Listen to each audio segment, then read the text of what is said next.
guys. Welcome to the American Tribune Live. I am Todd Peterson, and I am fired up today, folks. I opened a letter from my government today, and it said, congratulations, because you own a home, you're going to pay 14% more in property taxes next year for no other reason that we want your money. So, folks, I'm on a mission. There's a lot to talk about in the news cycle. Trump is making more outstanding cabinet nominations. The left is losing their mind. MSNBC is going broke, and Elon Musk is going to buy them.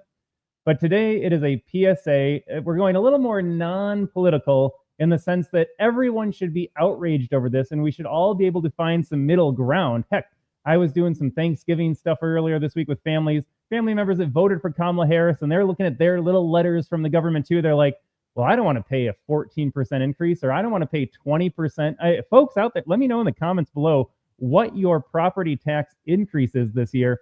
And I would dare say that this is uniting all Americans, because we're looking at the stub and we're saying, I'm on the hook for this.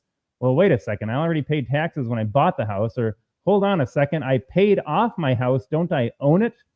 False. You never own your home. You always rent it from the government so long as we have property taxes.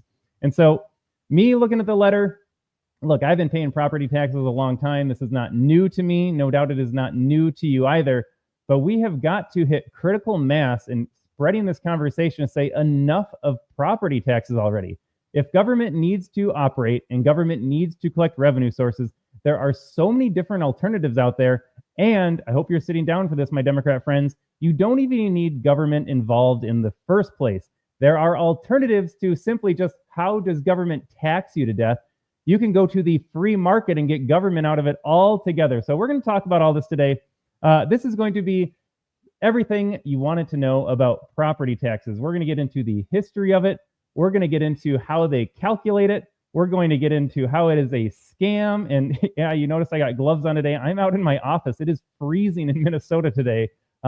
The communist state of Minnesota, where Tim Walz wanted to get rid of coal-fired plants and doesn't want to build new nuclear plants. He wants to shut those down as well. So good luck heating your homes. You want to talk about how government ruins everything? The cost of heating my home in Minnesota is going up because these communists don't care about clean power. They don't care about any power. They want you to have to dial in your thermostat to like 55 degrees lest this climate erupts in global warming. I would love some global warming today. It is freezing where I am right now.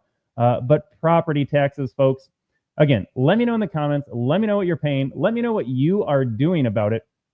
We need to start a larger conversation. And like I said, I have family members, I have friends that voted for Kamala Harris, and they're just as pissed off as I am, which means there's a wedge in the door. We can help them understand how government is corrupt, how they don't need any more of your money. What is government going to do? What is my local government going to do with an additional 14% stolen from every single homeowner and business in this county? I'll let you decide that, but it's not salting the roads or paving the roads or making schools better. I'll say that much. And we have a lot to talk about when we talk about property taxes being local. Yeah, government's local. That's how it should be. Not when your school systems are falling apart. The more money we pump into school systems, the worse outcomes get. So maybe money is not the issue. Maybe they don't need any more money. Maybe teachers don't need a raise. Maybe you don't need another administrator in your building. Maybe we should get rid of schools too. They don't need that Olympic-sized swimming pool. But we'll get to that in a little bit here.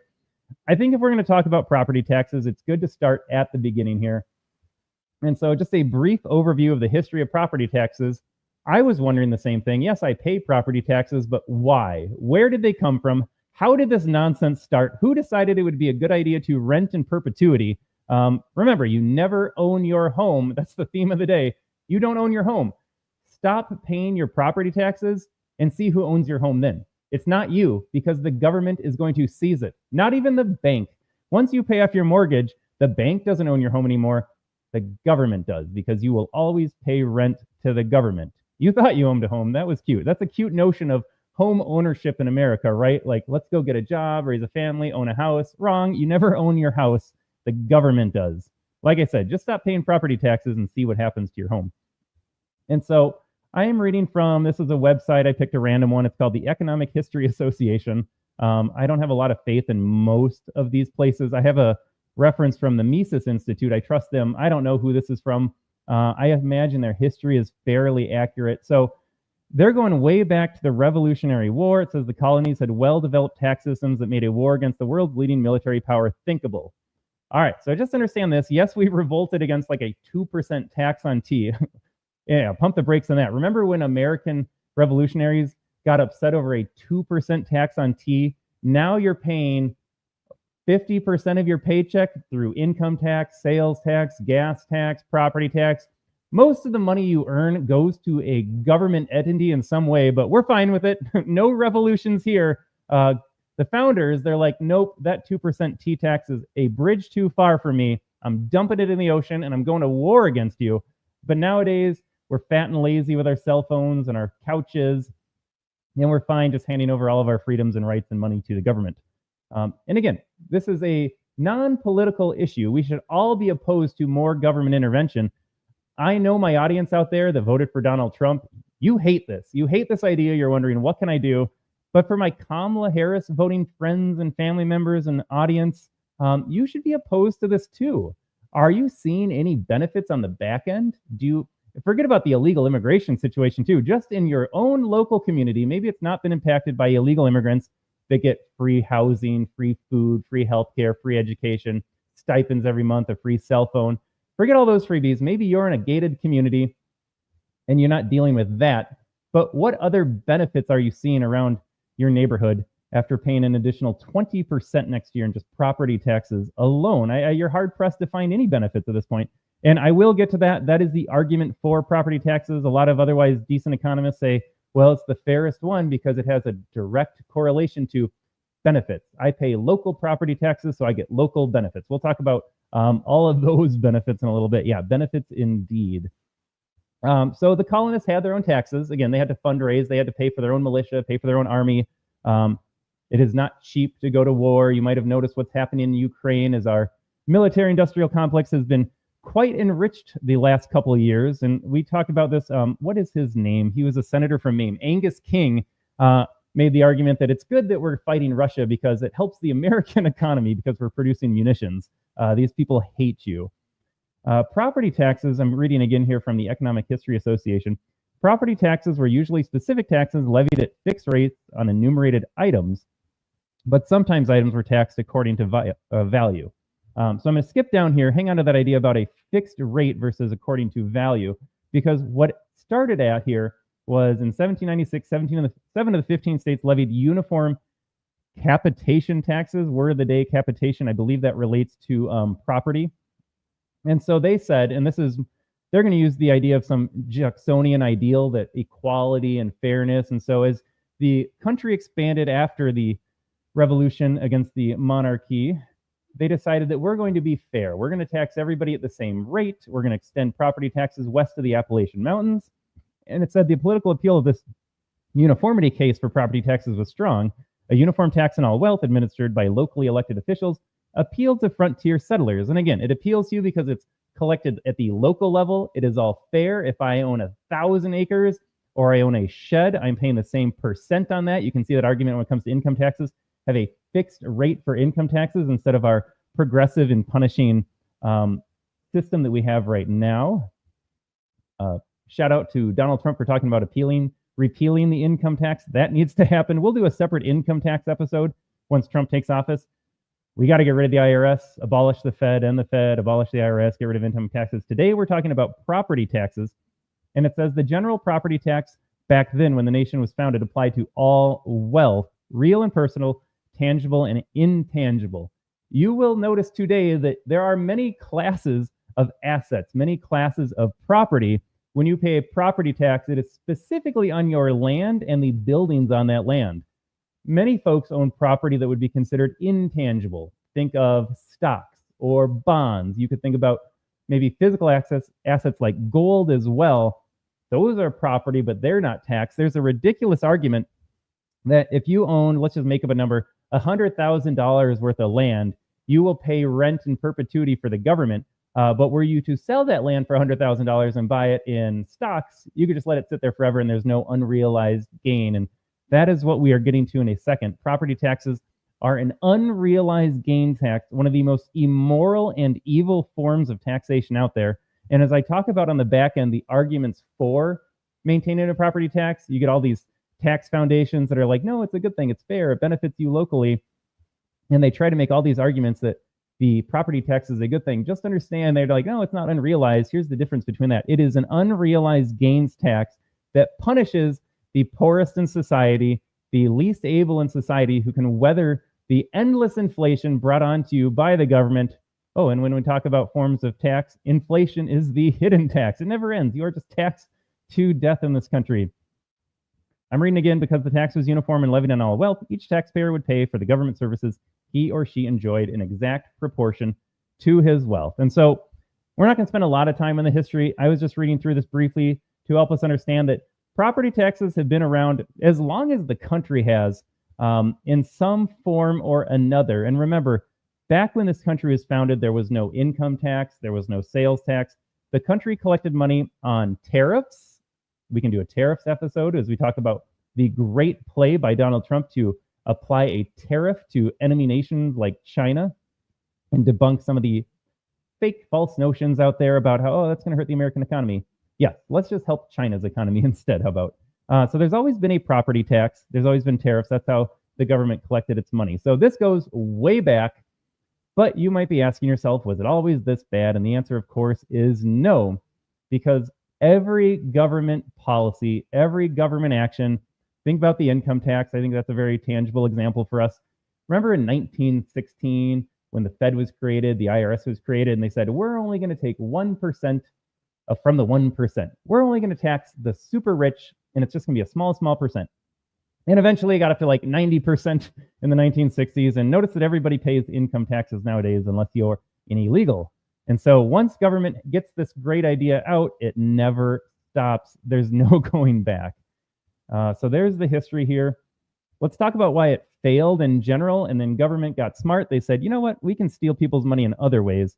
So when you talk about the failure of the general property tax, and again, I'm reading from the EHA website. At the beginning of the 20th century, criticism of the uniform universal property tax was widespread. Criticism was widespread. It needs to be widespread today. We need to be up in arms about this immoral tax on your ownership of basic properties.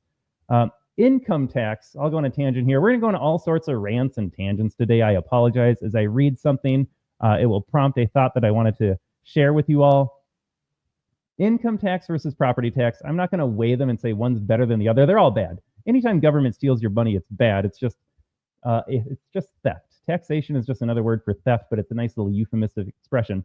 At least with income tax, if I don't want to pay as many income taxes, I have ways around that. I can start a business and write things off.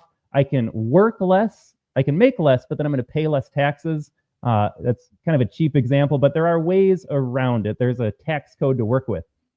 When it comes to property taxes, there's no way around it. Zero way around property tax. A leading student of taxation called the tax as administered was one of the worst taxes ever used by a civilized nation. Okay, so they're saying it's one of the worst ever. I agree with that, and that's way back in 1905. Yeah, you just can't hide from the property tax. They said that the problem was because it was uniform and because it was local, you elected your tax assessor, and so this guy, he wanted to make friends in the community. He didn't want to appraise your property at the same value, and so he's going out there. It's not getting fairly administered. In other words, the government didn't get enough of your money. And so in the 1900s, they realized they can tax your income thanks to the creation of the 16th Amendment. They can impose a sales tax. And so the property tax went out of use at the state level, at the federal level, but it didn't go away. They just punted it down to the local level.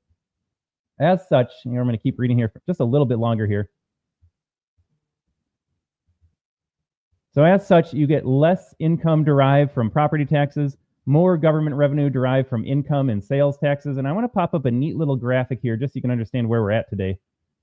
Source of state and local tax collections. This is from all states, kind of a composite. Your state might not look just like this. This is on average. But everywhere I look, I see numbers in the low 30s, between 30 and 35%, all state and local tax collections. Do you realize that this pie chart, if you're watching on video, the number one source of revenue for the government, and by revenue we mean just stealing your money, is property taxes. All states, all local combined for 2020, property taxes sitting at 32%. You have to go down to 24% for sales tax and just 23 for income tax. And again, when everyone's up in arms about the IRS, as they should be, stealing your income. Why am I going to work for 4 months out of the year for the government? Why am I going to work 4 months out of the year? What's the magic day every year? April 15th, right? That's how long you work from the new year to tax day. Every penny you earn goes to a government entity. That's just at 23%. A lot of outrage, a lot of justified outrage over the income tax, but look at property tax. This circle is huge just for property taxes. And again, there's no way around it. You can't do anything to avoid this. With income taxes, you can take deductions. Like I said, you can start a business, write some things off. You can work within the IRS playbook to say, I'm going to do that, move some money around. Property taxes, you are there, you are fixed, you are stuck, and you pay it. Otherwise, you lose your house. So it has been going on a long time. I think what we'll do here, there is a separate conversation we had about California's own tax revolt. California, of all places, before it became deep blue, thanks to Reagan's amnesty in the 80s, was a quite conservative state. And so in the 1970s, they had their own tax revolt. And this is what I'm advocating for now. We need a property tax revolt. We need a revolution. We've got to get government under control. And it begins by just being able to own your house. You need to be able to own a house. And as we dive into some of the problems associated with some of the problems that I identified, number one, I started the show by saying I'm on the hook for a 14% increase in my local area on next year's property taxes. I have owned this house for 7 years, and in that time, my property taxes have literally doubled. No doubt you are in the same position. Depending on when you bought your home, I bought lower in the market. If you bought your home in the 2010s, you're paying double too, probably. Somewhere in that ballpark, maybe triple. I saw some housing markets like Chicago, Atlanta, Cleveland. You might be paying triple what you paid maybe 10 years ago. How is this okay? Has your salary kept up with inflation? Has your salary kept up with the increase in property tax rates? Absolutely not. Before we get to that, I am in Minnesota, so I pulled up a document. Let me see if we have the document here. We have so many tabs. There we are. This is from the Minnesota Department of Revenue. This is who takes all of my money. So they have a little fact sheet that says understanding property taxes. So now it says, why do we have property taxes? And understand that this is written by the government to ameliorate your concerns. Hey, you don't like paying 30% of our state and local income? Well, here's why it's a good thing. It says local property taxes help fund local programs and services such as public schools. Chief among them is public schools. I did a breakdown. I was in school administration before this, so I know this. I don't know if this is widespread knowledge, but half of Minnesota's budget goes to the government school system. Half. All revenue generated in Minnesota via theft of your money, whether it is income, sales, property, all of those taxes, half of our budget in Minnesota is spent on the government school system. And you look around and you say, well, it doesn't seem to be working that well. Kids can't read. Kids are getting in fights. Kids think that they're cats. Big problem. I'll save my rant on the school part for a little bit later because that's the crux of the issue. Do I derive any benefits from paying all these taxes? And the answer is a resounding no. And there are so many other alternatives to that. Option in, privatize, many great options other than just handing your money over as rent. But here's the calculation, and this is part of the problem here coming up. If you thought it was bad, it is only going to get worse. So I'm going to jump over to the Mises Institute here as they talk about the evil of residential property tax. I'm going to get back to this. I'll tell you the calculation now, and then I'll tell you why it's a problem. Here's how your local property tax rate is calculated. They have a nifty little formula. It's quite straightforward. It says the local tax rate is equal to, and then they have a ratio. As the numerator, the figure on top, that is the property tax revenue needed, what they call a levy. So the local government decides we need to operate on X amount of dollars. Let's say $10 million. Some towns are smaller, some are more. Let's make it easy. Let's say your local community needs to raise $10 million from its tax base in order to operate all of the services that encompass that. They divide that, so the denominator in this equation is the total tax capacity.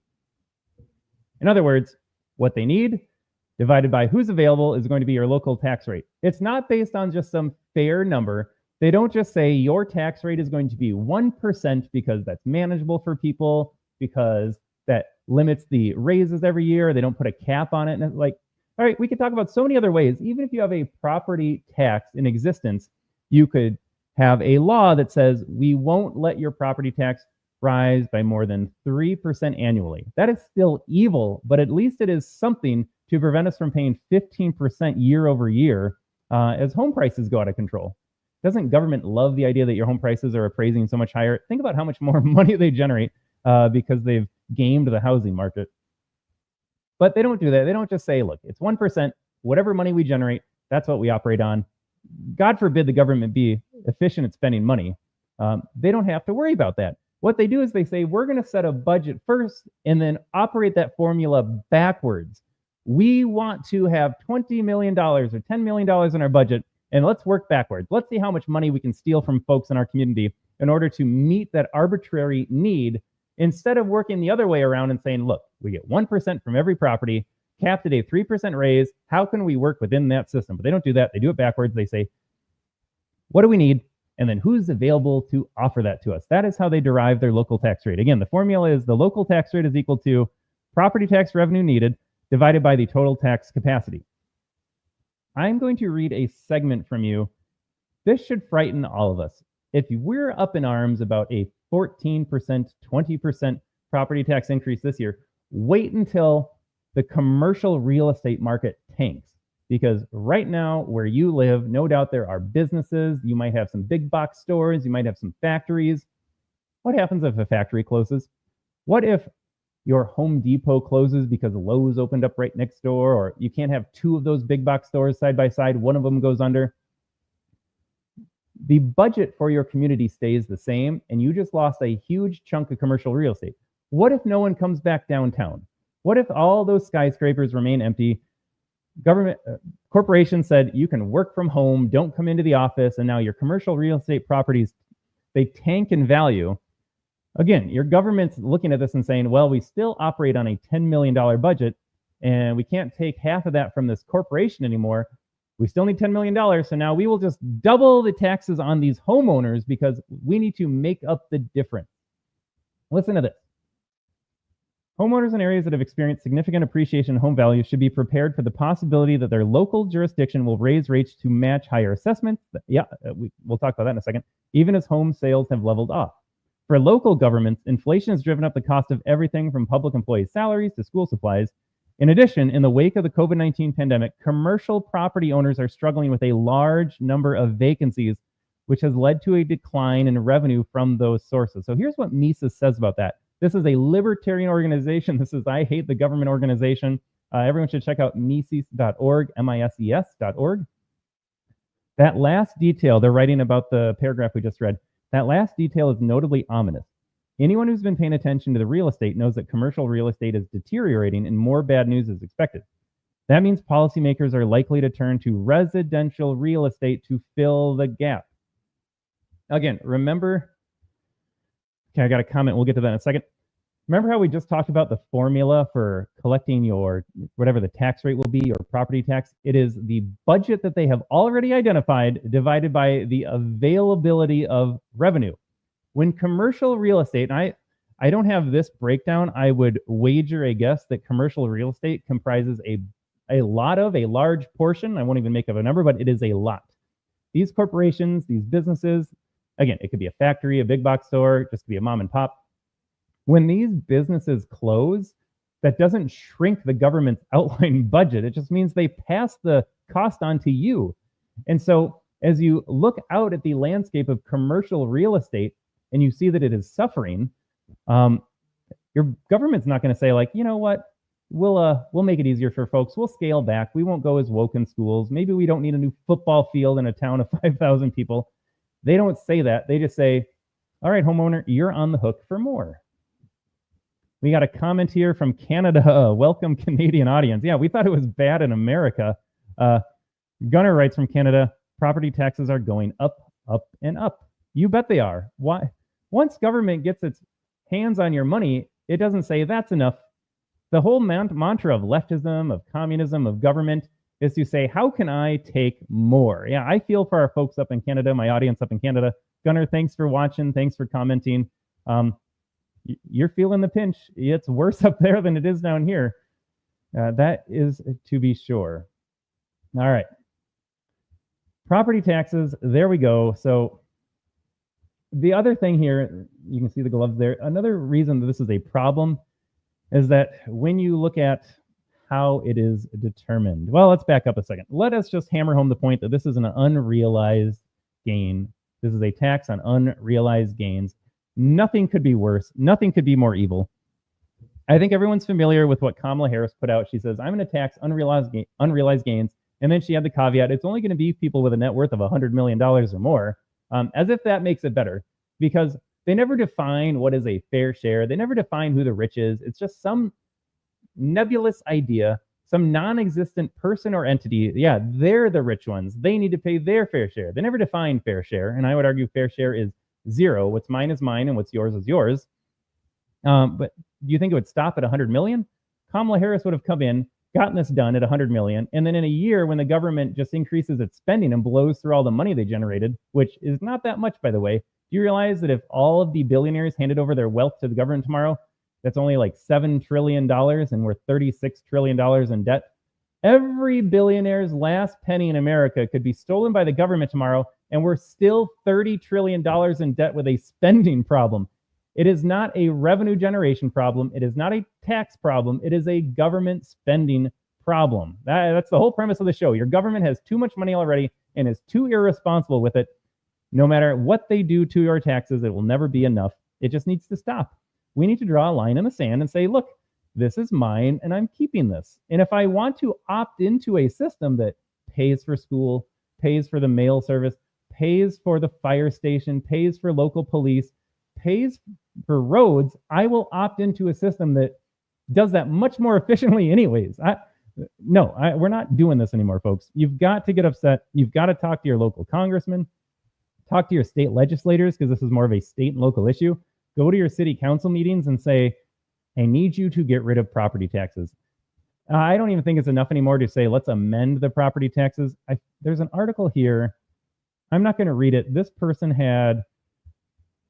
some random article. A few ways to prevent it. We'll talk about some solutions here. Then we'll get back to the unrealized gains. There's just so much to talk about. I'm jumping all over the place. So fired about property taxes. There's so much wrong with it. There are so many different ways to do this. Here we are, just status quo. I'll just pay my increase and not own my house ever. So here's a few ideas that they have to prevent it. If you want to go to your city council and say, look, maybe our community is not in a place to abolish the property tax today. They should be, and just deal with it. But if they're not, when a property is purchased, the maximum of property tax can be charged as like a sales tax.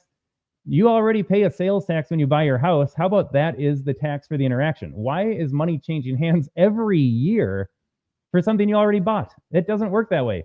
One-time tax, that's one solution this person offers.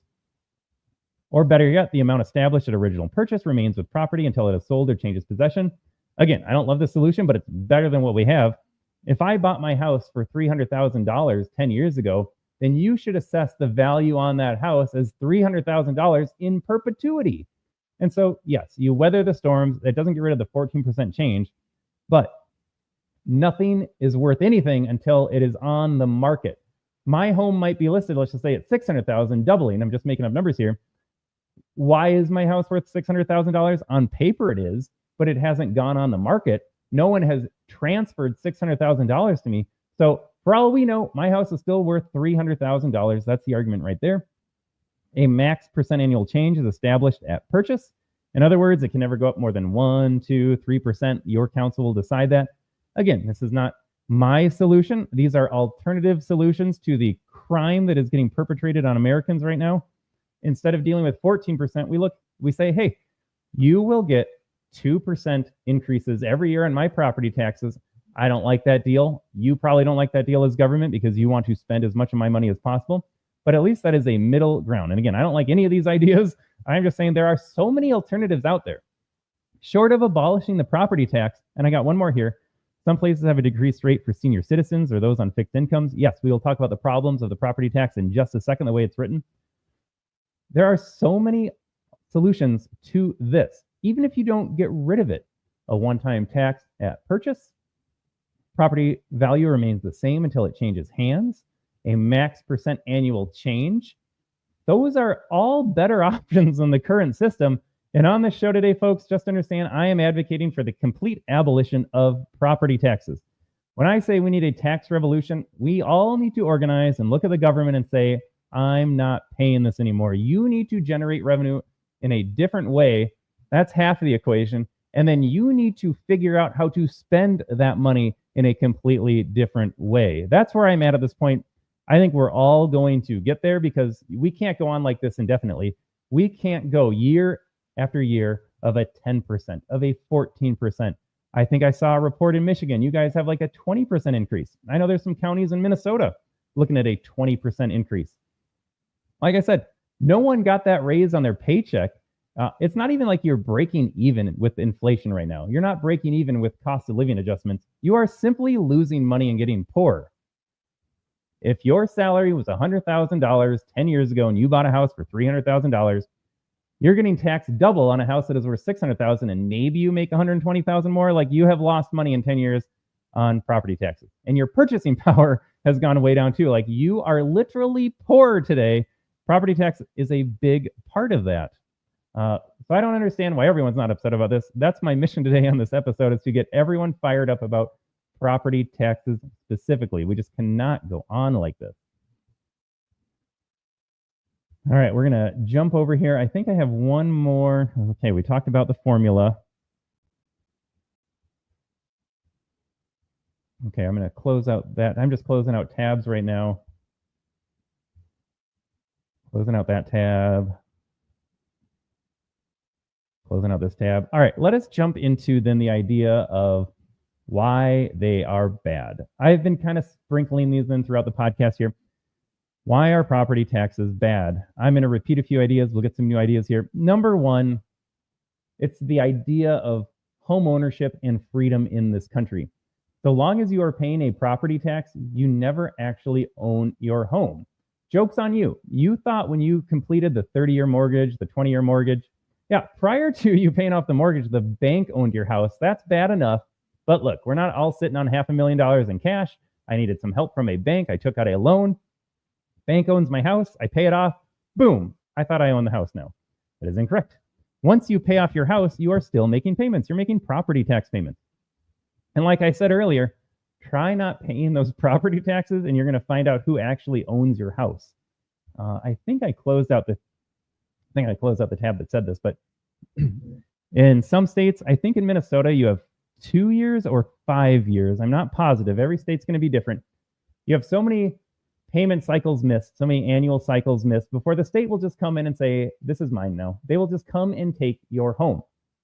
And you can talk about income and affording a lifestyle, your livelihood. You can talk about homes. Like the government can literally steal your home. Like you are homeless without paying your property taxes. I can't think of anything more evil than that. We all need money to survive, but we all need some place with a roof over our heads. Excuse me. If I'm ranking them, and I said I'm not going to rank today because all taxes are vile and evil and unethical and immoral, and so many things can be accomplished outside of government or through at least I'll say, fairer way. Government is a necessary evil. I am not advocating for the complete abolition of government. Without government, some other entity will just fill the vacuum of power because human beings are hierarchical. Government, as it was written in America at least, was supposed to prevent the rule of tyranny, the simple majority ruling over you, or the strongest. Like we don't want necessarily the biggest dude on the block lording over us. We don't want the cartels in the cities with the most firepower ruling over us. And so government is a necessary evil. There are fairer ways to fund that government. I would be a big fan of the sales tax. A user tax means when I transact my money freely, willingly, ably, then I will pay a tax on that. I'm entering into some sort of interaction or an exchange. Okay, then that's how I'll fund government. Gas tax is a great example. If there's going to be a tax, I like the gas tax. If I drive more, I put more gas in my car, I do more damage to the road in the long run. Like, okay, fine. I'm using roads more, I will contribute more to the gas tax. When it comes to property tax, what am I getting in return? What am I getting in return? So you talk about why this is such a bad system. Most property taxes, again, done at the local level, fund school districts largely. And then you have the police, you've got the fire, you've got the road maintenance. Everyone likes to talk about like, oh no, who's going to build the roads? Who's going to maintain the roads if we don't have government? It can be done. Have you ever been on a toll bridge? Excuse me. We got some. Excuse me. We got some stuff in our throat. I don't want to fund the school system. I had an epiphany as a parent. I'm just trying to clear my throat here. When you have kids, and I think you have to have young kids. I don't even know if it counts if you're maybe a grandparent at this point or you have older kids. Back in those generations, yeah, the school systems were awful. Yes, they were corrupt. I don't think they were nearly as bad. My experience in school was boring. I didn't learn anything. I got cheated at a time. I could have gone to work. I could have had a private tutor. I could have learned a lot more, but they weren't just communist camps back then. You might have gotten a little more value, or at least we want to tell ourselves that. Nowadays, though, if you have young kids, and most families have two working parents now, you're sending your kid to daycare, and that is usually out of pocket. Unless you are very low income, the families are on the hook for daycare expenses. And then, so I have kids that are coming of school age. They're not going to the government school system. I refuse to send them there and do that to them. We're looking at private school. Let me break down some numbers for you, though. In the state of Minnesota, I think the per pupil tuition, again, I talked about Minnesota state budget, like half of all the income generated by the state via taxation, half of that gets turned back out to the schools. We're talking billions of dollars. We're talking like $12,000 per kid. And I ask myself, what am I getting for $12,000? I pay for two kids in daycare, I think $25,000 a year, ballpark figure. That's all out of pocket, and I choose to pay it. I went out and I found somebody to watch my kids so that I could work, and I agreed to pay them that sum of money. Now, here's where it gets crazy. Shopping around for private schools, I think we're looking at like $6,000 per year. So in my head, everyone is always like, oh, I can't wait till they're kindergarten and I don't have to pay anymore. And in my head, I'm like, hold on a second. This private school is looking cheap compared to daycare, which we all have to pay. Families make it work. It's not no use complaining about, oh, I miss the days when, one income earner could buy a house and buy a car and the wife could stay at home. Like, I'm not even advocating for that anymore. It is what it is. We're not changing that in this conversation today. But since my wife and I shopped around daycare, we pay $25,000 a year. And then we're looking at private school. We're like, well, shoot, two kids in private school is going to be half of that, $12,000 for two kids.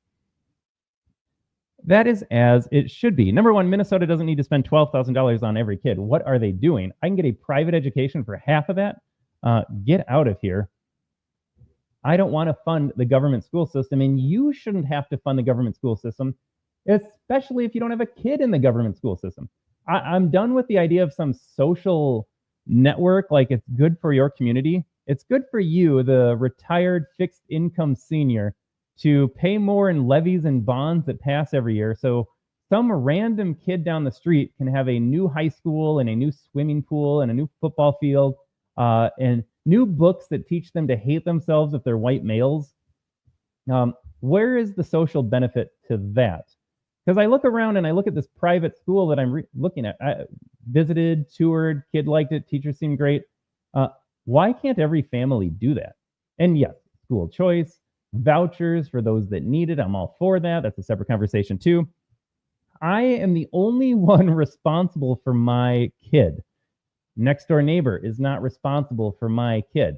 They don't pay the hospital bill. They don't pay for my food. They don't pay my rent. But for some reason, they're supposed to pay for my kid's school if I send them to a government school. Like, where is this idea coming from? Nobody cares about your kid, except then the government steps in and wants to tell you, convince you, lie to you that, like, they're all our kids. There was just a clip in Chicago. The Chicago Teachers Union had a rally because their district is broke. None of their kids can function. And they're like, well, they're all our kids. We need to take care of all of our kids. Like, I don't want government taking care of my kids. That is awful. That is completely vile. And shame on you parents if you're like, I'm going to hand over my kid to the government. But nobody cares. My neighbor never cares about my kids. until apparently they need to pay their property taxes. And they're like, yeah, it's good for the community. Like, how about you come read a book to my kid at bedtime? That's way more powerful and impactful than you just having your money stolen from you to go build a new school that isn't necessary, to hire some other teacher that wants to turn them into a communist, a gay, race hating communist. So I hate this argument so much. I'm going to keep on this rant for a second.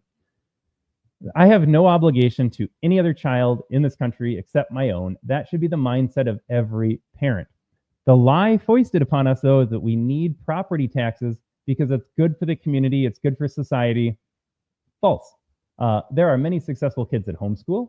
Families like me that are looking at private school, we'll pay our own way. Why am I paying for Junior down the street and paying for my kid to go to private school? I'm not responsible for your kid. And when it comes down to it, like I said, daycare is expensive. We all just kind of expect people to pay their own daycare. Why shouldn't you be expected to pay for your own school as well? If you enter into a lifestyle that has children, if you choose to have kids, you just need to be prepared to pay for those kids. And yeah, it's more expensive. Yeah, you got to make sacrifices. So what? Like, we all have to make sacrifices. I want a new car. I want a bigger house. I want to do all sorts of things. I want to go travel. I chose to have a family and I love it. And I'm going to pay for my kids because I am doing them a disservice if I don't do the best thing possible for them. And I don't think it is that outrageous. And I am in a fortunate situation. I think most people are. But again, you can network. You can rely on extended family. You can seek out a different job. You're not entitled to just any job. Go out and get some skills and get a better job. You should be responsible for paying for your kids' school. I look at that $6,000 price tag and I say that is a bargain to not turn them into some ward of the state. So again, why are we paying 32%? Why are we paying the largest piece of this pie for a local government to go out and do all these things with schools that are so inefficient? Again, I just pointed out my private school, $6,000 price tag per year for what I imagine is a decent education. We'll see if they go there. They might just be homeschooled. That is free and it is me in control, which I love. I will decide what my kid learns. But why is it twice as much for the state of Minnesota to pay for the exact same kids and for a worse education? Nobody should be okay with this situation right now. You shouldn't be okay with any of that. Funding schools, even if schools were fantastic, they weren't just indoctrination centers. They weren't just where I worked every day. Fights would break out. Like, even if none of that happened, let's say that every kid went there, they listened, they were respectful. I'm not saying I even want to go back to a time when we believe teachers. I have met enough teachers to know that I don't want to trust you. You have your own agendas. But even if schools were functioning properly, even if kids were learning a ton, I would ask again, why is it society's responsibility to pay for that? Why is it not the parents' responsibility to pay for that? And you can see how this opens up a can of worms. You can see how this leads to, let's just universalize daycare. Let's just give pre-K to everybody. Let's make college free. Like, why specifically K-12 education? Am I on the hook for it? And they're trying to make the claim like, yeah, everyone should go to college, which is definitely not true. I don't even think most kids should go to high school at this point. Go out and work. You can make so much more money, be so much more fulfilled in the trades than being bored to death or getting kicked out of class because you don't need to be there. Yes, knowing history is fine. Even if they taught real history, is that relevant to you fixing my air conditioning unit? Like, no, not everyone needs to be a historian. But again, the argument goes like, okay, K-12 education, I'm on the hook for these property taxes. Why not daycare? Why not college? Like, they just emotionally blackmail you between the ages of 6 and 18 somehow. That is just a magical time that you need to be responsible for paying all of these outrageous taxes for kids to go to a school. The schools are failing. I'm not sending my kid there, and I don't want to be responsible for sending any other kids there. If you got rid of the Department of Education, you got rid of the mandatory government school system, and you said, look, parents, here are the different options out there, and guess what? If we got rid of the government school system as a monopolistic challenger to the private school system, I don't even think I'd be on the hook for $6,000 at my private school. I think the cost of education would go down, because if that school had to compete with what was formerly a government school next door, and now they're vying for people, supply and demand kicks in, and they're going to say, okay, open it up. We want to compete for the best people here. It's got to become more affordable if we're going to get X family in or A family in. So it is a complete scam. Government schools take the bulk of the property taxes, and you don't see anything in return. People argue, I think I have a clip here for the utility. They make it the argument of benefit, local benefit. Let me see if I have a quote. I don't have a quote here. We'll just read it because I read it. You're going to take my word for it, or you can look it up yourself. Economists, people that support the property tax, they say it's the best tax possible because it is local and because it gives you immediate benefits. So when you have the income tax, let's say, as a counterexample, income tax at the federal level, it gets stolen and it goes and buys a bomb that gets dropped in the middle of Ukraine. I don't see a benefit from my income tax getting stolen. But then they make the argument, well, you see the benefit locally. You see the benefit in your school system, which we already established my kid's not going to, and I'm not responsible for your kid. How about you raise your kid and pay for your kid? Are you going to fly my family to Disney once a year? That's good for them, right? So local benefit. And then they talk about, well, police and fire and roads and maintenance and all these other things. And I would only ask you, why does government need to be the one that performs those functions? Why am I on the hook for a mandatory tax, a mandatory theft, when these things could be opted into? I like the idea of having a safe community, so I would support police. I would gladly opt into funding police. I don't want to pay in the current system, though, where I am forced to pay for police lest I lose my house. That is antithetical to freedom right there. And yes, you could privatize all of it as well. So maybe the government says, here's a survey, mark a box if you want to pay for police, if you want to pay for fire, if you want to pay for road maintenance on your street. I would probably opt into that. Like, I don't want to go out there and build a new road myself, so I'll outsource that. I'll give government my money. But the difference is, when I opt in or not, they're giving me a choice, and there's no penalty on the back end of saying, and now you lose your home because you didn't pay your outrageous property tax increase for 2025. So that is phase one. That is an opt-in program. And there's always people out there that are like, well, we've tried that. You know, if you don't opt into the fire department, do you let your house burn? And yeah, you would let your house burn. That's how this works. Or you could privatize it. And again, the private market will always be more efficient than the government. So if we just said, we're going to abolish the local government tax code altogether, there are no more property taxes, there are no more local taxes, you will keep more money in your pocket, and you as a household will budget money for, do you want to pay company X to go build a road? Do you want to improve your road? Talk to your neighbors, hire somebody on the side. We did that with my garbage collection. Guy moves in, he's like, I see that there are 7 garbage trucks on our one little dead-end street. What if we, instead of paying 7 different companies, you know, house 1 pays for this company, house 2 pays for that company, they drive on the roads on different days, it's busy, it's chaotic. And again, those are heavy trucks. We have a small road. We don't want to break our road. He said, why don't we organize? We'll all agree on one company and we can maybe negotiate a better deal. Like, why can't we do that for all of these services? And you absolutely could. But people don't want to think that way. They just want to have their money stolen from them. They don't want to think about it. And then eventually they'll complain too. Like I said, this unifies people. You can talk to someone that votes for Kamala Harris and they're like, man, I didn't get a pay raise, but now I'm on the hook for 15% increases in property taxes. And they look around too and they say, what am I getting for 15%? So it's a unifying issue. Property tax is a great conversation starter to be like, okay, so you see that this is corrupt. Let's talk about how all of government is corrupt. But here's the other thing. Speaking of Kamala Harris voters, all day long, they complain about what is known as gentrification. You've got and gentrification is just really a word for, I don't like white people moving in with money. But when I was in Phoenix, we had these older communities, predominantly Hispanic, whatever. And the properties weren't as well maintained, or there weren't really any thriving businesses. And so what happens? Well, people with money move in and they want to rebuild the neighborhood. Maybe make it safer, maybe offer some, it was always a brewery. There's, I think gentrification just goes hand in hand with having breweries and distilleries nowadays. But capital moved in, investment moved in. They're cleaning up the neighborhood. And the lefties are like, oh no, that's terrible. You know, here comes white colonialists again, destroying the fabric of some diverse community. Do you realize who gets hurt because of property taxes?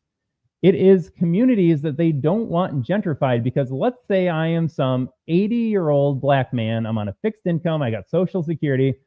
And I'm living with everybody else in the neighborhood that's in the same boat. We're all in fixed incomes. We're older because this used to be the neighborhood that we grew up in. And here comes hipster white guy that wants to open up a brewery. And because he has developed a business, and because now that apartment next door, it's going to have all these other hipsters that love to frequent breweries, you're going to notice that your property values increase because they have brought value to the community. Guess who is hurt in that process? It is the old black guy in my example, on a fixed income, maybe just Social Security, and they can't keep up with property taxes. All these hipsters moved in and they redid the neighborhood, and you're going to hear lefties on one hand say, oh, this is so bad, more colonialism. And on the other hand, they're like, we love government, please tax us harder, government, and look at that revenue source that this brewery just created. Like, you can't have it both ways. And they don't think about this. I don't think most people think about it this way. The people you hurt most with these property tax issues are those on fixed incomes, those that are lower income, because again, most people are having a harder time keeping up with their doubling of the property tax. Try being on a fixed income or just being poor in general. Do you think your minimum wage job, maybe you got lucky, you bought a house during the dip, and you're like, I can afford this. I make $20,000 a year. I'll have a roommate. It'll be fine. And now suddenly you're like, well, hold on a second. The house I bought for $20,000 is now worth $100,000 and I'm still making minimum wage. You just price low-income people out of the market. They have to literally sell their house because they can't afford just the property tax. The fixed mortgage was fine. They budgeted for that. And when they bought the home, they were like, okay, property taxes are manageable. Well, not when you appraise your house 2x, 3x, 4x, and your income hasn't kept up with that. So absolutely insane that a lefty would support property taxes the way they are currently written, because it hurts the people they pretend to care about the most. Low income, fixed income, that's often the elderly, but it could be a lot of different people that are just on a lower fixed income. And then we talk about the American dream of owning a home. Well, how do you ever build generational wealth? And I'm speaking broadly because, yes, people have made it happen. People are making it happen every day. But if you want to talk about giving people at the bottom rung a chance, and you don't want to price them out of the home market, or once they even get in the market, price them out of paying their property taxes, how about we let someone actually own a home so that they can build generational wealth? I'm an immigrant. I'm poor. I saved up. I bought a house. I paid it off. And now that is in my family forever. I will pass it on to my kids who will live there. They can keep it. They can pass it on to their kids. They can borrow against it, buy a second house. And instead, you're looking at folks and saying, nope, just kidding. You actually don't own that home. The government does, and you're going to pay rent forever on it. And again, same situation. If you don't have the means to keep up with it, well, I bought a house and paid it off, and I was going to pass it on to my kids, but whether it is property tax theft or it is inheritance tax theft, now they're on the hook for a big bill when I pass it on to them, and tough beans generational wealth. That is not for you. So it is completely backwards. And in the conversation of hurting people that need the most help, like, it absolutely punishes low income and fixed income folks, which again is not the narrative you hear from the left. We care about the working class. We care about the poor. Not when it comes to property tax. All right. And lastly, really, you are just punished for existing. You need a place to live. I can't think of anything more basic as a person than just having a place to live. You raise a family there. You leave there every day to go to work. You come home. You take pride in your yard. You own a house.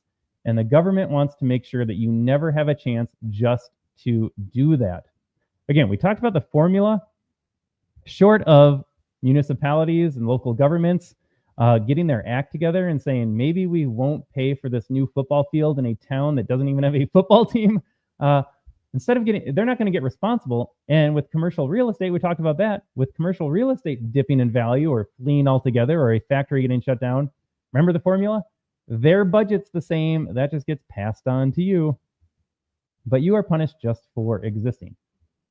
Okay, we talked about some of the alternatives. And again, I don't love all of these alternatives. Let's see if we can run. I think we closed out that tab as well. But again, if we're not going to abolish property taxes, you could at least look at amending the way they are written. So I think we're hitting the hour here. I'm going to recap this idea because it's a big one. This is how we can get involved. You, in your power as an American citizen, can go to a city council meeting, can go to a county board meeting, and you can say, I'm pissed off, I'm fed up, I don't want to pay these property taxes anymore. And again, maybe it's a work in progress. Maybe you say, I don't think you can abolish them overnight, although they could figure it out. But I'm here with some alternative solutions to that. How about you raise revenue at the moment of transaction? That's one idea. How about just a sales tax on a home? That could be a big chunk, but again, you could wrap it up in your mortgage. People don't need the cash out of pocket like they do right now to pay their property taxes. You could set a cap on it. You could say, look, you don't get 15% every year. You cap it at 3%. Every year, your budget can go up 3%, but I can't keep up with your demands. And so, no, we're just not making it happen. Like, I think a cap, if we're talking step one of just getting this under control, cap it.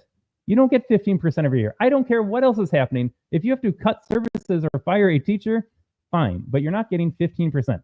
Maybe you can't build your new football field or your swimming pool. I think the kids will be just fine. And then maybe we just keep the books in the library instead of getting all this new gay, pedophilic, fellatio content that they have in the school system anyways. No more new books. How about that? No more new books. Okay, I talked about why do we even need to fund schools in general. I ranted a long time about that. Again, I'm going to repeat it just really fast here. Most of your property taxes go to fund schools, and my only question is why? Why is that the emotional blackmail that they pull? Again, nobody makes this argument for daycare when they're babies. Nobody makes this argument for when the baby's in the hospital. Have you seen the tax bill if you're not insured the right way? I have insurance. I still had to pay like $10,000 for my wife's delivery. But nobody talks about that. Hey, property taxes should go to helping the newborn. Nope, they don't do that. They don't do daycare. They're not making the argument for higher ed. They're only making the argument for a government community school for 6-year-olds to 18-year-olds. And I would just ask why. The alternatives are out there. You can homeschool. You can find a network of homeschoolers. You can seek out private school. Again, the price tag for the private school I'm looking at, $6,000 per kid, which in my mind is a discount from daycare. Daycare is outrageously expensive. I'm not making any judgment on that at all. Like, I want someone to keep my kids alive and keep them safe, emotionally secure, physically safe. I will pay for that. And I want someone that's going to do a good job, not put them on in front of a TV all day. So well worth the price of admission. This person, that is their job. They need to make enough money as well to make ends meet. No problem with daycare costs whatsoever. But then I look at private school and I think I am saving money by sending them to a private school because right now my budget, 2 kids in daycare, it's eating up a lot of our disposable income. I'm going to send them to private school and save money. That's my mindset. Yeah, it's $6,000, but you know what? There's my property tax bill right there. How about instead of paying for some other kid to go to school, wipe that slate clean, and now boom, all the money that I was paying for some other kid now just goes to my kid. Do you see where I'm coming from with this argument? And again, what are schools offering anyways? The best case scenario, schools aren't insane camps for communism and making kids hate one another. Even if schools were functioning, as they should in our minds, which I doubt they ever have, I'm still not buying the argument. And again, best case scenario for property taxes, the defense of them is weak. So this is what I want to finish up on today. Let us see here. I'm going to close this tab. I just wanted to read a few articles to say, like, this is what the other side is saying when they need to defend property taxes. They make the case like, oh no, it's the most efficient one possible. Are any taxes efficient? And that's the argument they make, like, no, it's good because it's an efficient tax. Like, they never make the argument like, well, government spends too much money or government services could be offered by a private party. They don't make those arguments. Their whole claim is like, no, it's efficient. And take a listen to this. I got to find this blurb here. Shoot, I had such a great clip. I'm scrolling. Then we still have to talk about capital gains because that's another one of their arguments. Shoot, where was it? I'm gonna summarize it. I can't find it off the top of my head, and I won't make you listen to dead air. One of the biggest claims in support of property taxes is that, yeah, they're efficient. Explain to me how a tax is efficient. It sounds pretty mandatory. I don't know if mandatory equates with efficiency. Like I said before, if we're going to tax, I am for a sales tax, a user tax. I don't know what efficiency even means when it comes to how I decide to spend my money. Like, I'm not deciding to pay property taxes right now. I just live here. And so sales tax, maybe sales tax has to go up to meet new needs. I mean, I would number one argue for less government spending. We always talk about revenue side. How about we talk about spending side? But even if they're like, we can't touch this $10 million budget, and if you get rid of property taxes, we have to increase sales tax. Fine. That is fine with me. I am opting into an exchange. I'll pay for the sales tax then. Like, if I have to live with a tax, how about I choose whether or not to pay the tax? And then they make the argument, well, sales tax, income tax, you can move. This is their whole claim. This is why they say it's so good, because it basically forces you to stay and pay it. And somehow they think this is a morally convincing argument.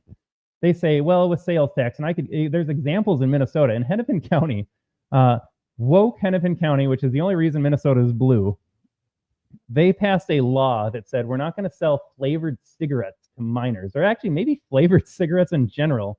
So do you know what people do?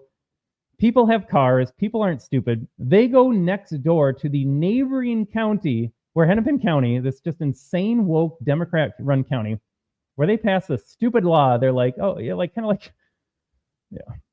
They pass this law, and so people go next door to buy their flavored cigarettes. And so then the argument the economists put out related to property tax is like, well, people, if they have high income and they don't want to live in a high income area, they just move.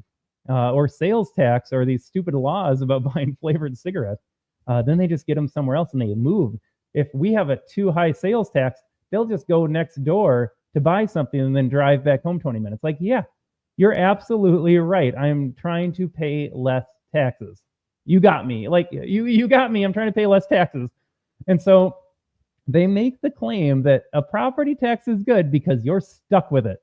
That is literally their we should have property taxes because smart, fiscally minded Americans can't get around it. I can't just move my house to the neighboring county. Yeah, I can go do all my grocery shopping in the next county. Yeah, I can go buy all those flavored cigs in the neighboring county because they're not insane purple-haired cat ladies running the show in Hennepin County. But it's good to have a property tax because you're stuck. Basically, they're acknowledging that you are their prisoner. Yeah, I can't just move homes every month, or I can't just drive my house on wheels somewhere. It's fixed to the ground. And so they got me. I am a permanent resident of this county, and they think that that's a compelling argument. And when we talk about taxation being theft already, then they're just acknowledging that you are their prisoner. Got him. This guy bought a house in this county. He can't up and move it. Boom, property taxes. Good luck avoiding that one, Todd. Like, that is the pro-property tax argument. It is absolutely vile.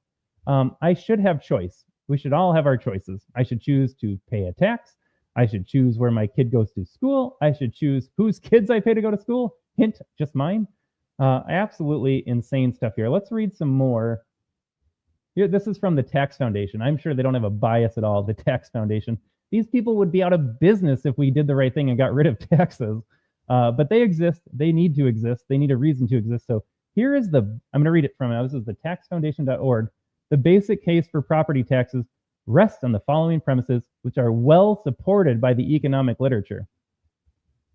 Comment on that. I'm not a trained economist, but I am a functioning, sentient human being with principles, and those principles do not align with big government.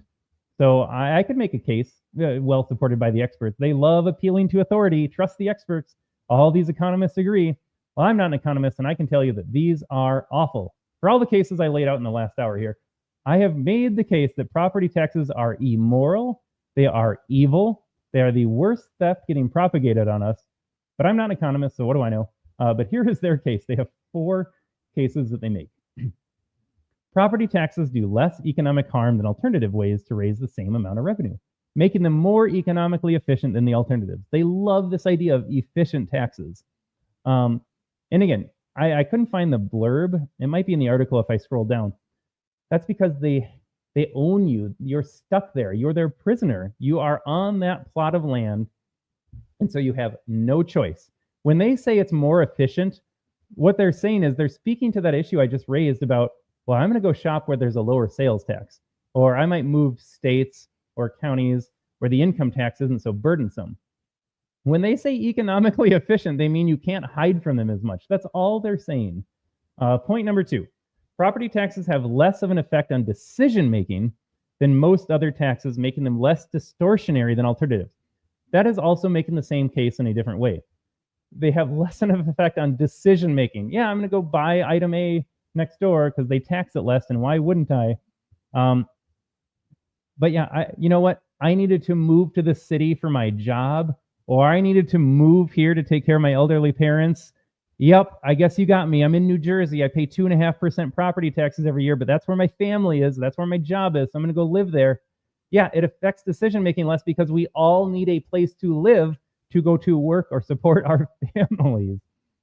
Yeah, of course it doesn't impact that. Doesn't mean we have to put up with it. But again, these people need a reason to exist, so they're going to advocate for taxes. Property taxes roughly align with the benefits that property owners receive from local services, making them more equitable than the alternatives. I addressed this point already as well. This is all bunk. They love the idea of you getting benefits for the taxes you paid. Do you know what would be the most beneficial model? It's when I opt in as an individual to say, I want service Y, or I want to pay for service X in the private market.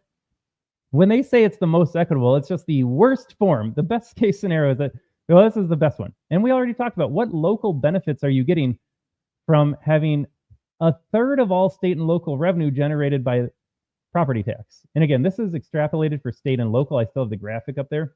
At the state level, I think most states generated by income and sales. This pie chart would look quite different if it was just at the local level.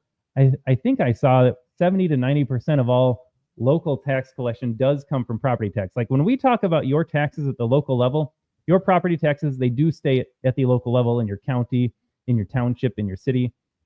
And so this case, they try to make the case that, well, the benefits that you receive are better. Like I said, when I pay an income tax to the federal government and I bought a bomb that gets dropped on Ukraine, or I'm sending aid to both Israel and Gaza, funding both sides of that war, you're right. I don't see a benefit from killing innocent civilians. But why is that better? And again, even if it's better, it stays in the community. How do I benefit? I already laid out the case that we can do these things in a different way. It doesn't rely on a government monopoly to fund schools, build roads, support police.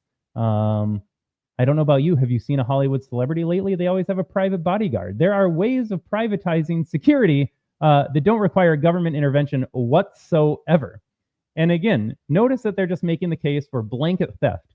You live in a house, you can't move. It doesn't impact your decision to live there as much as a sales tax or income tax because, like I said, you got to live somewhere for work and for supporting family. You need to be close to something that's the reason you move there. They make the case, though, that, yeah, let's just keep the status quo of property tax theft because it aligns with benefits of the property owner. Here's an interesting case, then. This is what they completely ignore, by the way. Let's say that I live in a $1 million home and I live in some township. And let's say my next door neighbor, because we don't have zoning, owns a property that is worth $50,000. We are next door neighbors, and the way things are run right now, I would pay 20 times more in property taxes. $50,000 plot of land, $1 million plot of land. This economist, this article, all the economists that agree on property taxes being so efficient, they're saying that, well, you both derive benefits. In what world does that person on the $1 million property derive 20 times the benefit?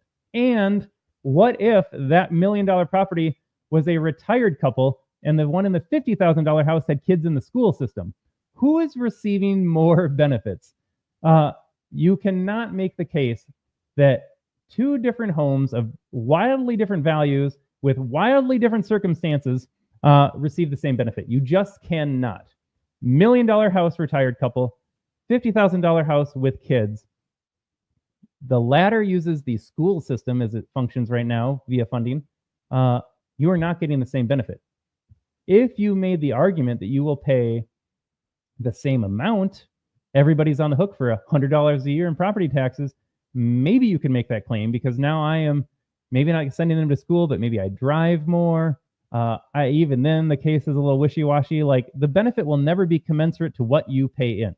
The way this is written right now, the way property taxes function, it will never be commensurate to what you pay. I will never see the full benefit of the property taxes I pay in, again, that have doubled in 7 years. Our friend Gunnar up in Canada said they're going through the roof as well. You are not seeing a return of 15% in government services. You just are not.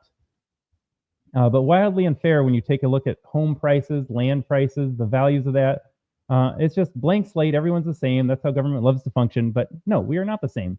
Maybe I don't want to opt into the school system and funding the school system because I don't have kids there. Maybe I already paid for my kids' private school education, college education. Let those parents figure out their own kids' education. Wild stuff. And then the last point they make, number 4, again from the Tax Foundation, property taxes are highly transparent and correlate strongly with services that enhance the value and utility of property, making them unusually sensitive to local preferences on the size and scope of government. I don't know what any of that stuff means. Let's read the first part again. Property taxes are highly transparent. That's their argument. You can see how much we're stealing from you line by line. You can see why you spent this amount of money on property tax, on school board levy. It's all transparent. You can see our government budget that we release at the city council meeting. And I'm supposed to be okay with that because it's more transparent. How about we look at that the other direction and say, federal government, where is the transparency in my income tax theft? Where is all of that money getting spent? I don't care that it's transparent. That's not even the point I'm making. I hate income tax as much as property tax, and they are polar opposite in terms of transparency. Transparency is not the point. But that is how far they have to dig down when they're trying to make the case that it's a good tax because it's a transparent tax. Make that make sense. And again, they have to repeat the same thing. Notice that points 1 and 2 were repeats, and now points 3 and 4 are repeats. They had to stretch this out to 4 bullet points when they only had 2 main arguments. Correlate strongly with services that enhance the value. I am on septic. I have my own gas tank. I'm not getting those government services. Do I get a discount all of a sudden? It never works that way. Where I have a road here. Do you know that the road that I lived on was paved privately? All of the people on my street before I moved in had a dirt road. They wanted a paved road, so they raised money to pave it. We didn't need government for that. Nobody needs government for this stuff. Who's going to take care of the roads? Who's going to pay for schools? Here's an idea. You will when you want it. Oh my goodness. All right, so that's their arguments. Those are not arguments. Let me read. I think we have this one too. I think they make another case here. Okay, I love this one too. We're talking about, this is from Shell Capital Management. I don't know what that is. I assume BlackRock owns it. So the last point we'll talk about is capital gains. And again, for reasons we outlined already, we didn't specifically dive into capital gains. Here's big picture overview, capital gains. I have a smart audience. I won't spend much time on it. Stocks are always what come to mind. This is what Kamala Harris was proposing. Never mind the fact that you can own homes as an asset and those can be taxed on unrealized gains, but most people are familiar with the stock market. Let's say you have $1,000, you buy $1,000 worth of Tesla because you're like, boom, Elon Musk. So you buy that today. Next year, let's say Tesla's valuation goes up or the stock price goes up. So now those shares are worth $1,500. You just made $500 on paper. You don't plan on selling it. One day you're like, I'm going to pass on these $1,000 that I bought. Maybe every share was $1. So you bought 1,000 shares of Tesla. We're just making up numbers now. I'm going to pass on these 1,000 shares of Tesla to my kids, and they're going to pass it on to their kids. That's going to be part of our generational wealth that we're building. So in comes the government and says, well, hold on a second. You made $500 this last year. Your stocks are now worth $1,500. The share of a price is $1.50. We're going to tax you on that. You're not $500 richer. You don't have $500 in your bank account, but on paper, the share of the price went up. And so the government would say, I want 20% of that $500. The amount of money that you made on paper, $500, again, from $1,000 to $1,500, we're going to take that $500 and we're going to tax it at 20%. 20% of $500 is $100. So the government sends you a bill. They say, you owe us $100 for your unrealized gains. We're going to tax that. You don't have $100 sitting around. Maybe every last penny went into buying that stock. So now what do? Right? You're on the hook. Well, you might have to sell your stock. And guess what? Then you pay a tax on the transaction too for selling a stock. Maybe it's less than a year. So now you pay short-term capital gains. But then that is what happens with your house. And so we open the show by saying my property taxes have doubled because the assessment, the purported value of my house has doubled. Now, I own a house. I bought a house based on the price that it was at the time. I said, I can afford that on my budget. Maybe my job hasn't changed. Maybe I make the same amount of money. So I was able to afford a house for $300,000. Now my house, the government is telling me, is worth $600,000, even though the value of that house is, I don't even want to say $300,000. The value of the house is $0 until I list it on the market. That house has no value. I see no additional money. It's not worth anything until someone else pays for it. But the government doesn't look at it that way. They say, well, your house is now worth double, so we are going to tax you on the new value of the house. You are not richer for it. You have not realized any of those gains. It is only on paper. It is only in our computer system. But now, because your house went up $300,000, it doubled, you're going to pay us more money every year in rent on the value of the house that you will never get to realize. If you were planning on giving this house to your kids or their kids, passing it down to build generational wealth, tough luck, because we are now deciding that your house is worth double what you paid for it. And that is what's happening here. It is a tax on unrealized gains. And if you do sell your house and you realize those gains, well, now you're out of a house. Like, that's the rock and a hard place. Either you sell your house and it is worth that amount of money, but then you got to turn around and live somewhere else still. But a lot of people, they don't even have the option of living somewhere else. They just say, well, I got to sell my house because I can't afford property taxes. Like, you literally just got pushed out of your house by the government because of unrealized gains getting taxed. And not just one time, not at the transaction, it is every single year. And do you think, let's go back to the stock example. Let's say after year one, those stocks go up to $1,500. You pay your $100 20% tax on the 500 gains. Let's say the stock price goes back down. Do you get a refund? Do you get your money back? What if I sell the stock at a loss for $800 in 10 years? You were paying unrealized gains taxes the whole time, and come time of the sale, you only collect $800 in your pocket. If the shares collapse, you don't get that money back. Like, this idea of a one-time annual thing for a price that is fluctuating is beyond me, folks. It is beyond me how we're letting this happen.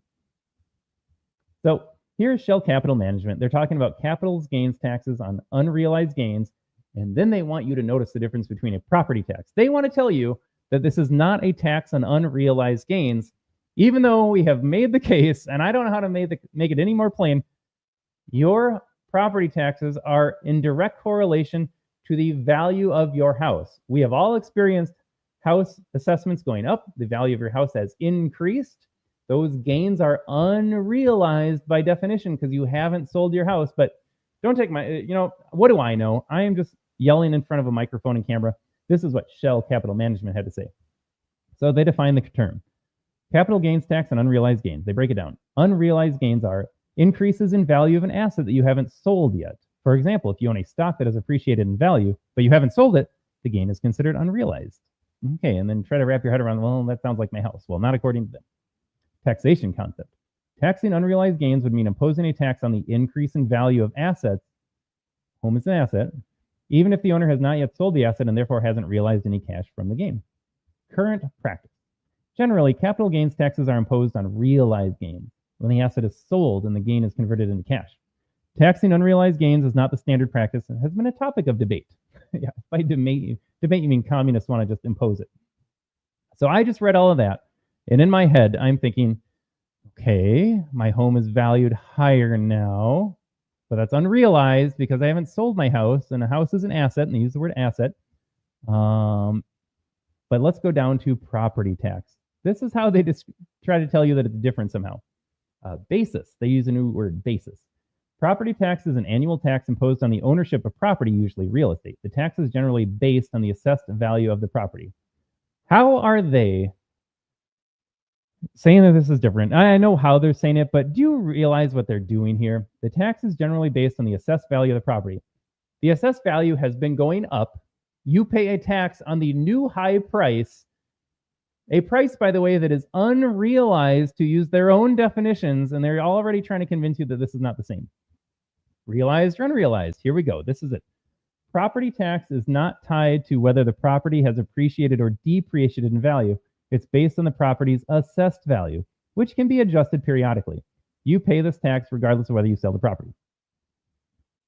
Do you see a difference? I'm going to share the screen actually so you can read this. This is so fraudulent. So here's what I'm reading from. It's the Shell Capital Management. We just read through their definitions of capital gains, unrealized gains, taxation. And they're trying to make the point that, yes, your property taxes can go down if the value of the property goes down. We went through that in the 2010s after the great financial crash. That will never happen again. Do you think government in hindsight was like, whoops, we didn't collect enough revenue, that's our bad? Or do you think they're gaming the system now to be like, we got to make sure home prices are always high, because if home prices are high, then we make more money. So you can see their motivation pretty clearly. And notice that right here, they just told us up here about unrealized gains. If you haven't sold it, the gain is considered unrealized. I'm reading right here. And look at this. You pay the tax regardless of whether you sell the property. That is unrealized, folks. These people are so fraudulent. And then they want to tell you somehow this is different too, which it's not even related. But remember how they talk about the current practice? There's a debate right now about whether we should tax unrealized gains. And then down here, again, it's the emotional blackmail. The purpose of property tax is different than the purpose of capital gains tax on unrealized gains. The revenue from property taxes is often used to fund local services. Well, don't you feel good about that? Yes, when government collects money from me via taxation, it funds something. Is this supposed to be breaking news for us? But notice they use local services, property taxes local. So this is okay theft. And it funds schools. Don't you want to have kids go to school? And it funds roads. Don't you want to drive on a road? And it funds emergency services. Those are all critical to society. Yes, they are, and they don't need government to function. I already told you how my street got paved through the collection of money, private capital, by all of my neighbors, and we paved our road. We did it just fine without government stealing property taxes from us. Absolutely insane. And I've already done the school example twice now in this show. Off the charts insane. They are literally telling you it's a tax on unrealized gains and using new words to tell you that it's not. This is pure evil. All right, I think we're going to get rid of that screen there. All right, we talked about that as well. Yeah, I have some charts here. I think we're going to save some of the charts.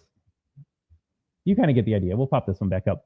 Again, if we're doing a big picture overview of the show, property taxes are evil, they are immoral, and the only argument for them is that you are a prisoner on your land, and that's why they're good.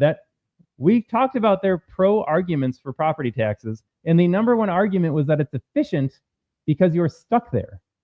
Sales tax, the revenue can swing day to day, month to month, year to year, based on how consumers view that tax in relation to other options they have. If I live in a place with high sales taxes, maybe it's worth my time to drive somewhere and pay less sales taxes. If I have income taxes that vary, I might move somewhere else to avoid income tax.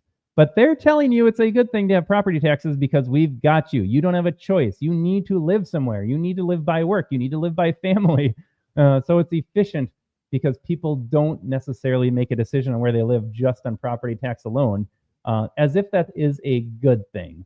And then we just described how they're trying to convince you it's not an unrealized gains tax when they told you themselves it's an unrealized gains tax. If my house has doubled in value in 7 years, people are like, oh, that's great, Todd. Look at the equity in your house. Well, I'm not selling. I'm not planning on moving ever again. I like where I am. I like my neighbors. The kids are happy with what we got. Like, why would I leave? And why would I sell my house in this housing market anyways? Just to spend more money on a bigger house. I'm not doing it. So how do I benefit exactly from a valuation that has doubled? I pay more property taxes right now, and that's it. The home doesn't offer me anything new. I don't have double the home in 7 years. I don't have double the benefits of living in this home. I certainly don't see double the benefits out in my community because, again, my kids are not going to the schools. Uh, the roads in Minnesota, any of our viewers that are in the northern climate, how is government doing? Does government take care of your potholes? Does it fix your roads? Does it maintain your roads? Maybe. And then you dive into the financials and you're like, huh, they paid a lot of money to pave one road. Maybe the private market, maybe for the free market, could have done that better if all the neighbors just pooled their money like mine did. It's absolutely insane. You're not seeing double the benefits in 7 years, but you are paying double in property taxes. Absolutely wild. Okay, I think we talked about everything, folks. Kind of all over the place. We jumped around, but are you as mad as I am yet about property taxes? I got to repeat the formula one more time because this one's important.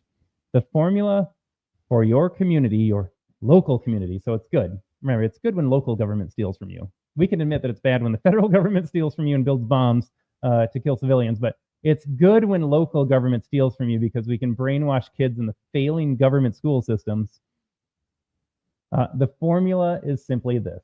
They set a budget and they say, we want $10 million. You don't get to debate it. You voted for us to create a budget, and now we're going to dictate to you $10 million in budget. And if businesses leave, if commercial real estate prices go down, well, don't worry, we'll still get $10 million. We will just divide the remaining number of single homes in the area and charge you more for the exact same services that are already failing. And so that is where we are at with the formula. That's Minnesota. I imagine it's the same everywhere else. And they're always like, oh, property taxes are like 1%. Yeah, that's because they did the math already and it happened to be 1%. They're not working from, let's make it 1% and then set a budget for that. They're setting a budget and then it turns out that it is 1%. So folks, I implore you, please share this content with everybody. I stated at the onset of the show that this was a more apolitical, non-political in terms of like, you don't need to be a Republican to hate property taxes and a Democrat to love property taxes. I think most people are fed up with property taxes. It was a necessary evil. Again, when I bought the home 7 years ago, I'm like, I like that sticker. I'll pay those property taxes. That seems reasonable enough. But you know what? This is what happens. It was never reasonable to begin with. And now that they are just showing their hand that they do not care, they don't care if you're fixed income and you're getting pushed out of your home, not because of the mortgage, but because of the property tax increases. If you're low income and you can't even buy a house, and then if you have the foresight to look down the road, you're like, I'm already stretching my budget buying that house. But then what happens when property tax rates go up 10% annually for the next 10 years? Then I'm really out of luck. They've proven they don't care about you. And all you have to do is look at government spending and say, what am I getting in return for this? Like, this is absolute theft. This is a crime, what they are doing to me. And I can look around for options. I can opt into the system. There's very reasonable solutions that we read earlier. Like, even if you're going to keep the whole system in place, how about you just cap it so people can set a budget every year? It's going to go up 1% every year. Deal with it. That is better than where we're at right now. Instead of 15% sticker shock as you open up your nifty little letters from the Department of Revenue saying, tough beans, Todd, you don't have a choice. You are going to pay this. And then they always talk about like, you can appeal it. What are you going to appeal it to? Like, they want you to feel good about your 15%. Like, oh, you can appeal it. Maybe you can appeal it down to 13%. Or don't worry, you have a Homestead Exclusion Act for the first $25,000 of your double valued house now. So it's $600,000, but don't worry, we'll only tax you on $575,000. You're welcome for that breathing room. It's like, F off all of these guys. So folks, share this content with everyone. We got to get the word out. Property taxes need to go. We always focus on presidential elections, rightfully so. Kamala Harris would have absolutely ruined this country. That was important that Donald Trump won. But folks, we can't ignore local elections. We need to run people at the city council level, at the county board level, however your municipality is set up to govern. And we need to get people in there that just say, F all of it. I'm getting rid of property taxes. There you go, homeowners. You now actually own your house. And we got to get people to shake things up at the local level. This is unsustainable. It's already immoral. There are already so many options out there. Chief among them, send your kid to private school and don't pay for any schools. But it's just not going to work this way. We need people to be able to own their own homes, and we need them to actually own them. Pay off your mortgage, done. I think that was another option too. Like pay property taxes as long as you have a mortgage and incentivize people staying where they are. How about that? There's another option that I hate too, because we should abolish property taxes. You pay a property tax so long as you have a mortgage. And once the mortgage is done, it's all done. Congratulations. You just paid 30 years into the community. I think the community will be just fine without you. All right, folks. With that, hour and a half on property taxes. I hope I covered it all. I'm sure I didn't. I am probably not as outraged enough as I should be, and neither are you. We've got to change the conversation around property taxes. But I appreciate you tuning in. Appreciate your comments. We're back here every Tuesday and Thursday, 9:30 a.m. Central. We might have to explore this more. A lot of interesting conversations around the idea of taxation. Are you ever free with all this taxation? Do you ever own your home with a property tax? Are you free when you pay all of your money to the federal government and state government income tax? I think a lot of good things to explore here. But we are back on, well, you know what? Thursday is Thanksgiving, so I will not be doing the show. We'll be back next Tuesday at 9:30 a.m. Central. Lots to cover here in the news every day. Hope you enjoyed the different kind of format. Didn't cover topical news, breaking news. We just had to talk about property taxes. This is my new war. I'm going to war against property taxes. If you want to support me in this battle, you can go to Rumble. We're at the American Tribune Live. That is the American Tribune Live with Todd Peterson. That is one of our Rumble channels. The other main Rumble channel is just the American Tribune. But like I said, every Tuesday and Thursday, minus this Thursday. Hope you guys all have a happy Thanksgiving. But we're back next week, and I hope to see you there. Otherwise, again, happy Thanksgiving, folks. Lots to be thankful for this year. Donald Trump won. And have these conversations at the Thanksgiving table that you hate property taxes and that you think they need to be abolished.